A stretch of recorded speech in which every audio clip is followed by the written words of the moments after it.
you plug it up every night?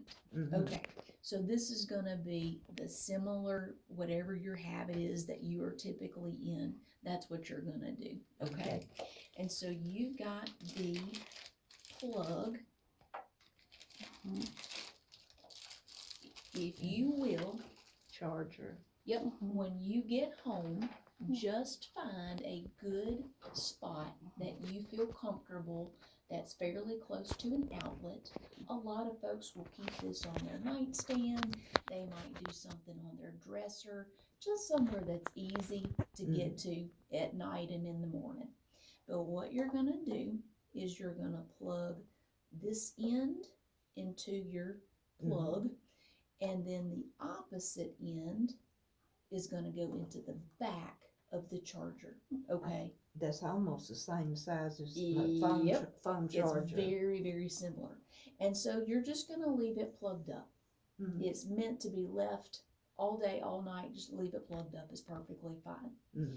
If you happen to be doing something and getting away from home overnight, a couple of nights, your charger will hold a charge not plugged in for 3 days. Wow. Now, it's not going to do anything past that, but it will charge your hearing aid 3 times. Like when we went to travel, either cruise or going to up in the mountains. Yeah, so she's going. I think we're going to Texas this summer, so that'll be another travel. Yeah. But now I will say, if it's gonna be even 3 to 4 days, this doesn't take up much room to pack. I'd probably pack it. Yeah. But if it's something just a night or two, if you don't want to have to bring the charger, bring the plug, then you can just do the charger. That's is okay. really cool. So yeah, so that's kind of nice. So I'm just gonna lay this right down here in the bottom. Now the other thing about this charger is when you open it up. Oh, that's how they get recharged. That makes sense. So you've got the red and the blue indicator. That's awesome. So that way your right one is just going to drop down into the right side of the red side, and blue into the blue. The part that is going into your ear, both of those pieces are going to tuck down into this larger spot. That's what it's for. Okay. If you want, you can leave the top of this open while the hearing aids are in there is fine, or you can close it. Sometimes with all of those pieces and wires and things, it's sometimes fine just to leave it open. It's not that big a deal, okay?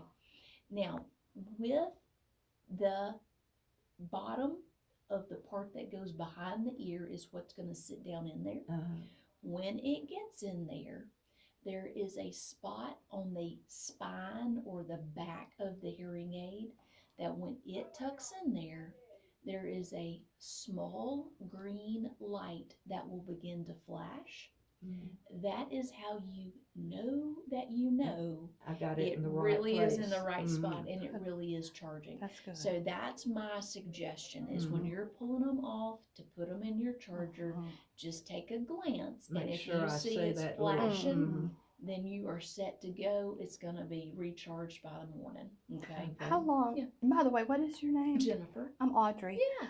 Well, how long do they stay without being recharged approximately? How many hours? On average, how many hours? 30 hours. Oh, like that's a long time. Well, that's a long time. The But reason, that's nice. the reason they do it like that Very is good. the battery is actually what they call a lithium-ion battery. That's so the ones. For Yeah. most Your computer, laptops, and things like that, and cell phones. Long I life, think. yes. And the wireless brain gauge. Right, all those different So things. that's sure. That makes So sense. the reason they do That's it why. that way is for most rechargeable batteries, it's pretty rare that they just stop working.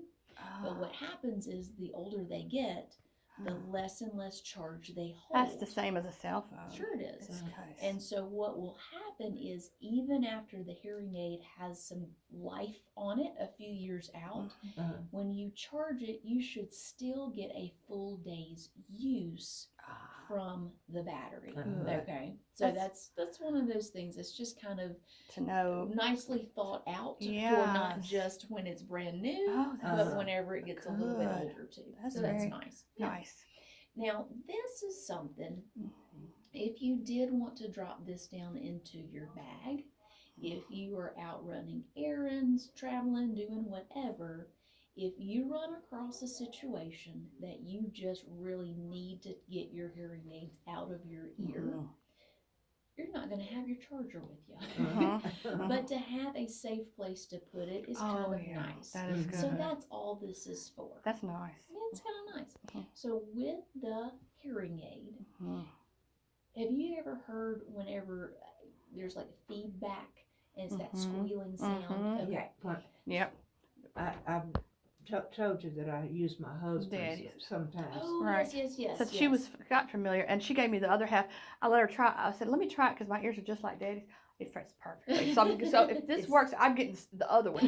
So I'll have a whole set. But sometimes I would squeal. forget I had it on. Phone would ring up. Squeal. And it would squeal. Okay. So feedback is a very normal thing with a hearing aid when it is kind of closed up. So if you do take the hearing aid off and put it in here, you will want to mute it or turn it off. There is a button on the back of that hearing aid. Because otherwise it'd be in a loop squealing itself. It'd be hearing itself, and it would be that would be awful. Exactly. So how you that do makes sense. Is you press and you hold that button for 5 seconds. It seems like forever. We're going to count through 5 Mississippi. That's so there's not an accidental turning off. Exactly. It's purposeful. Exactly. Okay. And so turn it off. You can drop it in here. It will not squeal at all. That's great. And then when you get to a spot where you're ready to put it back on, have to turn it. Yes. on. And same thing. 5 Hold it for seconds. that 5 Okay. seconds. Automatically turns it back on. That makes So, sense. yes, Yeah. So you got, I'm just going to tuck this That's down. nice. Oh yeah. Now the other thing I want to make sure that you have, so you don't need this, but I'm going to put my card That's good. in here. So if you need something, the phone number on here is what is in our department. So it's easy to reach us. If you need us for something, our phone number is right here, okay? The other thing that's in here, you're going to become real familiar with, the cleaning brush. Oh, okay. So as you are taking your hearing aid off at night is usually the easiest time to clean it, I think, for most people, before you're putting it in your charger. So what you're going to do is that piece that goes down into your ear, the very center is where the sound is coming out of the hearing aid. So you will just take those bristles of the brush and brush across that mold and any wax or debris that's gotten on it just from normal day-to-day use. You're going to kind of brush that away, keeping the sound coming through nice and clear as long as we can, okay? We usually say there are 2 no-nos when it comes to a hearing aid. One, we don't want to sleep in it. It's not super comfortable to lay on that side whenever you have it. So you may be in the habit of pulling hearing aids off and cleaning them, then glasses off and going to bed. Or she may fall asleep in a recliner or somewhere else. That's okay. That may happen sometimes. Cat naps are okay. But as you get ready to lie down at night, you're going to want to pull them off. The other thing that we say don't do is not to get them wet. I figured that was another. Exactly. Yeah, I would have trouble because I sweat so much, Yeah, and so that would be very hard. Yeah. With the summertime, because it doesn't like any kind of liquid, you don't have to mess with like cleaning solutions or anything. That brush, just use it plain and dry, and that's all that you have to do. Okay.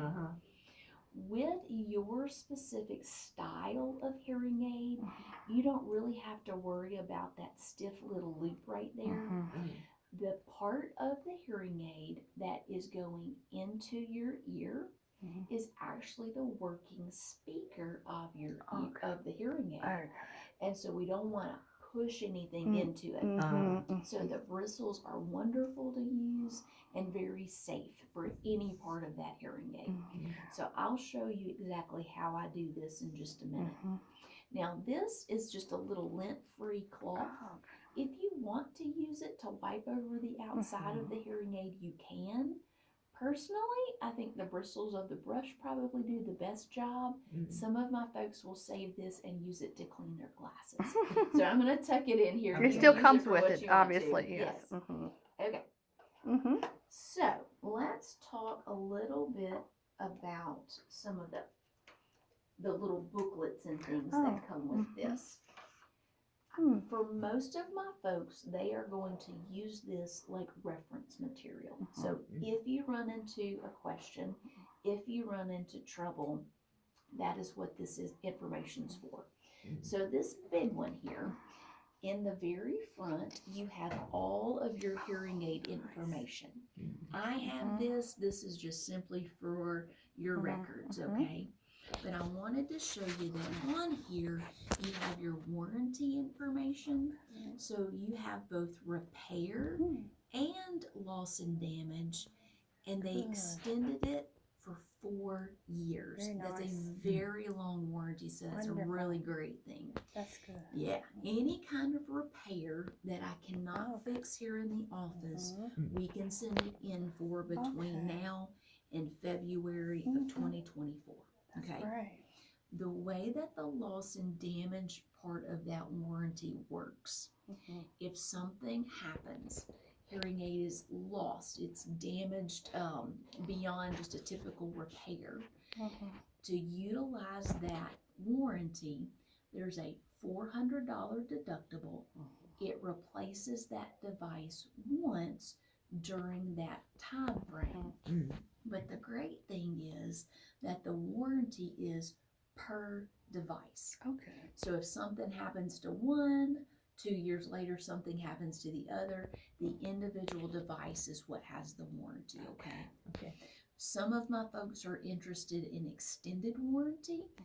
You just kind of glance through this part right here. If that's something that you're interested I'll be in. lucky if I last. You're so silly. It's crazy. We never know. Yeah. Now, on this side, it talks a little bit about expectations. We know that hearing aids are man-made. They are not God-made. Yeah, the God did the best. That's right. That's right. And so with that, we know that hearing aids are not restoring our hearing back to normal. But what they are doing is giving us a lot more sound to work with. And it's programmed based on your hearing information, so it's giving you appropriate sound. But it still takes some time to get used to. I was telling her the her best brother-in-law my baby brother-in-law, he's in his 40s, but Sure. and but he's like 12 years. But anyway, he had said, I asked him, did it take some getting used to? And he said, oh yes. He said about 2 months. I said, how can you stand all the little sounds and everything? He said that and not distract you and everything. He said It is distracting. that is what he said. It took his girlfriend or like wife type thing, Laura,